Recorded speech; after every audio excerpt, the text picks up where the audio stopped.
আমরা যে কষ্ট করতেছি সরকার কি দেখে না? আজ থেকে 7 থেকে 8 মাস ধরে আমরা কষ্ট করতেছি, রাস্তায় রাস্তায় স্লোগান দিতেছি। সরকার কি একটু সুনজরে দেখতে পারে না? সরকার যদি সুনজরে দেখতো, পাটের উপরে একটু নজর দিত, তাহলে তো আমাদের রাস্তায় নামতে হতো না।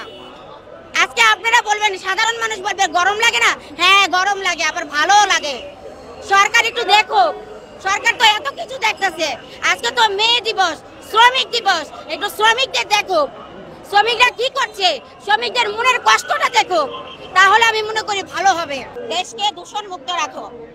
আমি আজ থেকে 8 থেকে 9 মাস ধরে এই পাট পণ্য নিয়ে কাজ করতেছি, পাটের পণ্য।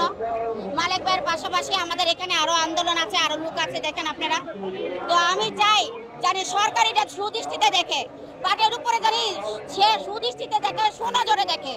সরকার কিন্তু দেখছে না, সরকার কিন্তু গুরুত্ব দিচ্ছে না। যে কল কারখানাগুলো বন্ধ করে আছে সেগুলো যদি খুলে দেওয়া হয়, সাধারণ জনগণের কিন্তু একটু সুবিধা হবে। আপনারা দেখেন চিন্তাই হচ্ছে, ডাকাতি হচ্ছে, মেয়েদের উপর অত্যাচার হচ্ছে। এগুলো কিন্তু শুধু কেন মেল ফ্যাক্টরি গুলো বন্ধ করে দেওয়ার কারণে হচ্ছে।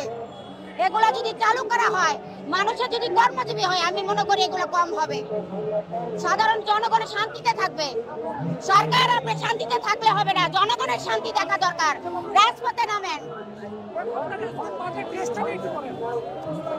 পাটের টেস্ট করার কারণ হয়েছে আমরা পাট নিয়ে কাজ করতেছি, যে কৃষকরা ন্যায্য দাবি জানি পায়, তার জন্য আমাদের পাটের শাড়ি পরা, পাটের পণ্য পরা, এবং আমাদের একটাই দাবি যে পলিথিন বর্জন করো, সোনালী আজকে তুলে ধরো।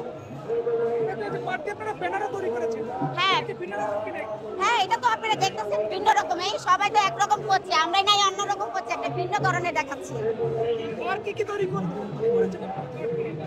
আসলে পাট দিয়ে অনেক কিছু তৈরি করা যায়, 108টা পদ। এখন আমি আপনাদের কয়টা বলবো? ধরেন আমরা পাঞ্জাবি ব্যবহার করতেছে, ব্যানার হচ্ছে, শাড়ি হচ্ছে পাট দিয়ে, তারপরে ছিটা হচ্ছে, আবার পাট দিয়ে অনেক কিছু দোলনা তৈরি করা যায়, পর্দা তৈরি করা যায়, বিছানার কাভার তৈরি করা যায়, বিভিন্ন জিনিস তৈরি করা যায়। না, অবশ্যই আমরা চাচ্ছি জানি সরকার একটু সুনজরে দেখে। যদি সরকার না দেখে তাহলে আমরা চেষ্টা করবো আমরা নিজেরাই কাজ করার জন্য। এখন কোনটার প্রাইস বলবো? আমার শাড়িটা তৈরি করতে গেলে 1500 টাকা খরচ হয়েছে আমার ক্ষেত্রে। এখন আমি যারা তৈরি করবে তাদের উদ্দেশ্য কথা বলছি যে আপনারা আসেন, আমাদের সাথে কাজ করেন, করে দেখেন, ভালো লাগবে। আমি এখন কিছু বলতে পারবো না, আমি নতুন আসছি তো, ওদের সাথে কাজ করে আমার ভালো লাগতেছে, এই জন্য আমি আশা